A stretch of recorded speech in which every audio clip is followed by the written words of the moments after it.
Pour définir la charge hydraulique, nous allons appliquer le principe fondamental à une petite particule fluide prise dans un petit tube de courant. Un tube de courant, c'est un ensemble de lignes de courant qui suit l'écoulement. Donc cette particule, ici représentée, a une section dA, petite, et une longueur ds.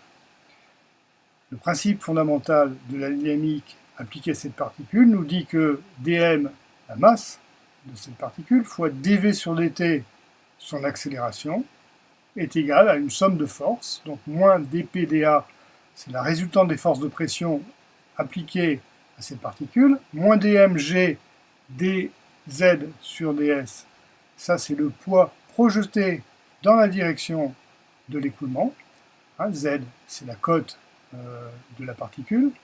et la troisième force c'est moins phi indice f d'oméga, d'oméga c'est le volume de la particule, et donc cette force représente les forces de frottement des particules contre les unes contre les autres. En intégrant cette équation, on obtient que d sur ds d'une quantité qu'on va appeler la charge hydraulique h, grand H, qui est égale à P sur ρg plus Z plus V2 sur le G, est égal à moins